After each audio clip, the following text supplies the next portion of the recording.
je suis Émilie Bornand, chargée marketing et communication au Lely Center de Saint-Félix. Donc aujourd'hui, on est en Haute-Savoie, à Groisy. On va rencontrer Eric, un des associés du GAEC des RL, qui va nous parler de son exploitation. Salut Émilie. Salut Eric. Ça va? Oui, et toi? Ouais, bien. Bon, merci de nous accueillir sur l'exploitation aujourd'hui. C'est un plaisir. Merci. Donc bienvenue au GAEC les RL. On est en une ferme où on a 3 associés, avec un troupeau qui se constitue de 160 laitières. On arrive à 2 tiers de race Montbéliarde, 1 tiers de race Holstein, équipé de 3 robots, donc 2 robots à 3 et un robot à 4 sur un lot de primipare. Eric, est-ce que tu peux nous présenter un petit peu ton troupeau? Comment il est constitué? Notre troupeau, aujourd'hui, il est constitué, historiquement, c'est un troupeau qui était pur 100% Holstein. Avec l'évolution du cahier des charges, aujourd'hui, on s'oriente sur une deuxième race, la race Montbéliarde. D'accord. Donc aujourd'hui, elle occupe 60% de l'effectif. Sur une moyenne de 160-170 laitières, on tourne, le but c'est d'atteindre 75% de race Montbéliarde. Voilà. Une particularité sur la ferme, j'ai cru comprendre que la totalité de votre lait était du coup en production fermière. Oui, tout à fait. Tu peux nous en dire un peu plus? Alors la production fermière, on l'a démarré avant les robots, en 98. C'était un de nos soucis, effectivement, le fait de changer notre système de traite, de passer en robot de traite. On partait un peu vers l'inconnu sur la qualité du lait.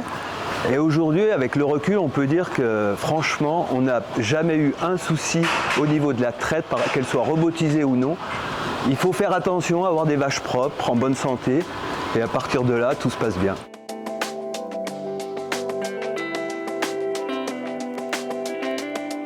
Allez, rentre Émilie. Merci. Donc là, on est dans la salle de fabrique, c'est ça? Ouais, la salle de fabrique qu'on a fait évoluer par rapport au volume de lait. On avait démarré en 98 dans ce local-là. Et puis aujourd'hui, avec la production qui a augmenté, il a fallu adapter la salle de fabrication au volume. Au niveau du volume de lait, vous fabriquez combien de litres? Ça varie, on va faire entre 4000, 4005, 4006 en pointe suivant les mois de vélage de nos vaches. Ouais. Sachant qu'en nombre de tomes, ça va représenter en moyenne 300-320 tomes par jour. C'est le chaudron où arrive le lait tout à fait. Transformé tous les jours. Voilà, tous les jours, on a 2 salariés, Sylvain et Alex. Tous les jours, ils récupèrent 4000-4500 litres de lait. Là, c'est le travail de préparation d'ensemencement, de chauffer le lait, l'emprésurage, le décaillage. Et ensuite, pour finir, voilà. Les fromages du jour. Voilà. Aujourd'hui, la production du lait d'hier. On transforme toujours le lait de la veille, forcément. Oui. Ouais. Les robots nous ont apporté quand même une facilité dans la qualité du lait avant transformation. C'est-à-dire qu'aujourd'hui, on a tellement d'infos au niveau du robot qu'on est quasiment sûr que le lait qu'on envoie en transformation, il est bon à être transformé. Les fromages, les tomes, en fait, elles vont ensuite partir à la cave, c'est ça? Elles vont passer 7 ou 8 heures en saumure. Là, comme ce soir, elles vont intégrer la saumure. Et demain matin, sortie de saumure, elles intègrent l'affinage. Bien. On peut jeter juste un petit coup d'œil rapide à la cave? Allez, on y va.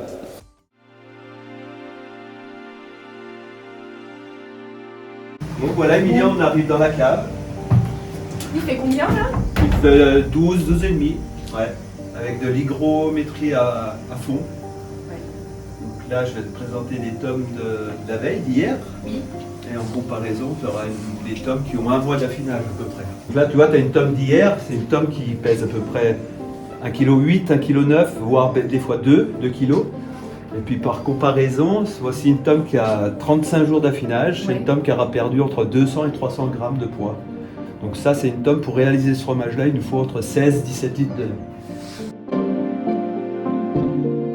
Donc là, Eric, on est dans votre petit point de vente Oui, tout à fait. Pour déguster les produits fabriqués. Exactement. Bon, c'est un petit point de vente qu'on a mis en place essentiellement pour nos voisins, qui puissent retrouver notre tome qu'on fabrique sur place, notre montagnard, une pâte pressée qu'on fait également ici. Et puis on a agrémenté tout ça avec des produits de voisins, fermiers.